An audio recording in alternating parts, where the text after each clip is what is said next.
Justine and I always make sure our December schedule is jam-packed to create unforgettable holiday memories with our daughters.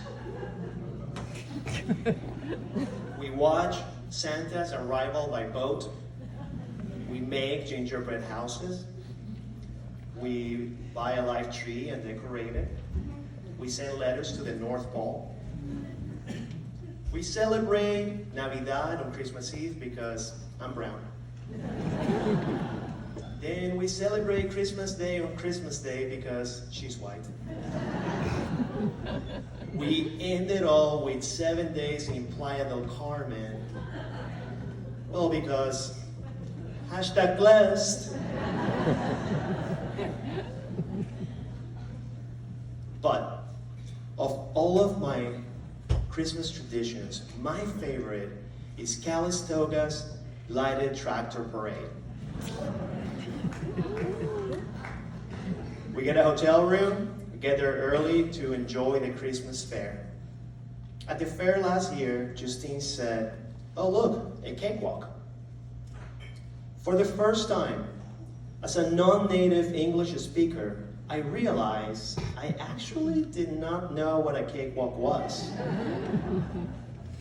It's like musical chairs, but in the end you're standing on a number, and if they call your number, you win the cake. A cakewalk did not seem easy. I prefer a cake run. I run to the store to get a cake I want with my money like an adult.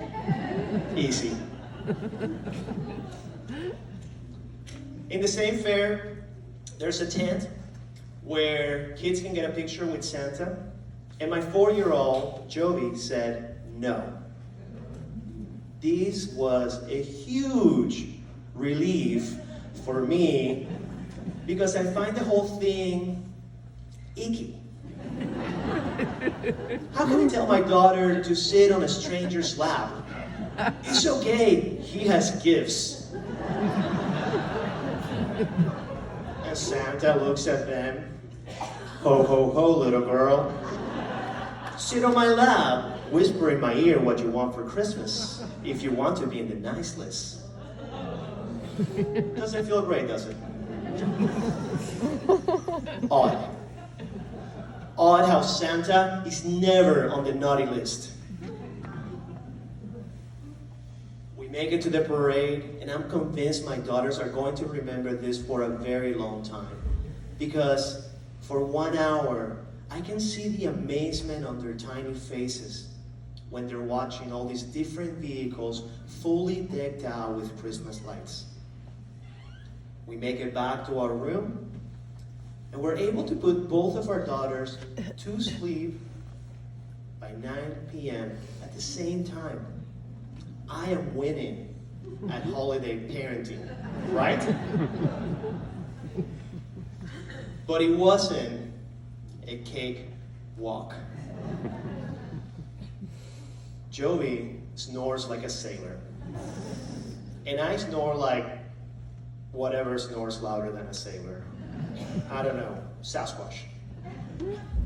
Justine cannot go to bed between the two tugboats tooting to each other. I can tell she's not sleeping because she tosses and turns aggressively to let me know. She doesn't get that she's no cakewalk to sleep next to. When she falls asleep, she grinds her teeth, and it sounds like she's eating corn nuts and rocks.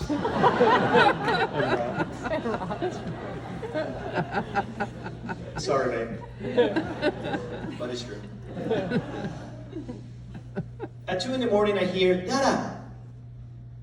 I find Joey sitting on her bed. She tells me matter-of-factly, I have slept a lot. I'm ready to go. Joey, go to bed.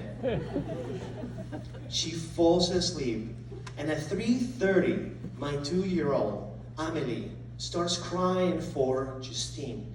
Joey sits on her bed, and I stand in the middle of the room, not knowing who to go to first, and all I can think about is the New York Times best-selling parenting advice book, Go the Fuck to Sleep.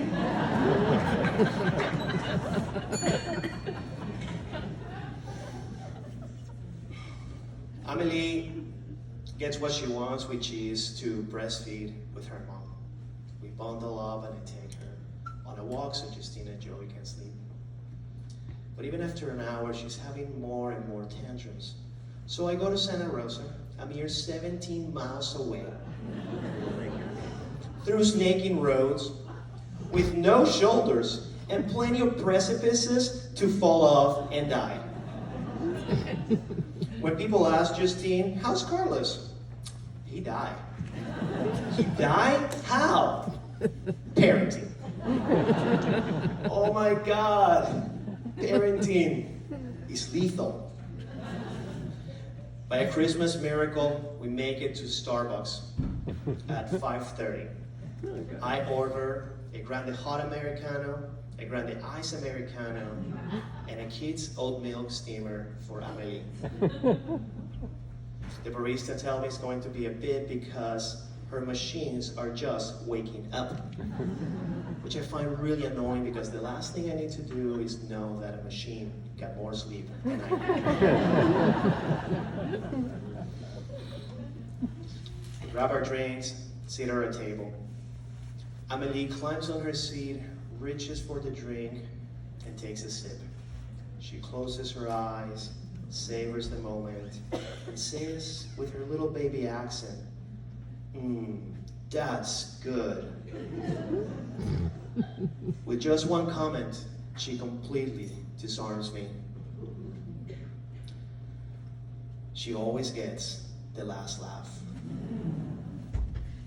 And just like that, I'm reminded of why we do this. Creating unforgettable holiday memories is no cakewalk, but it definitely beats sitting on Santa's lap. Now give it up for my favorite teller, David Picone.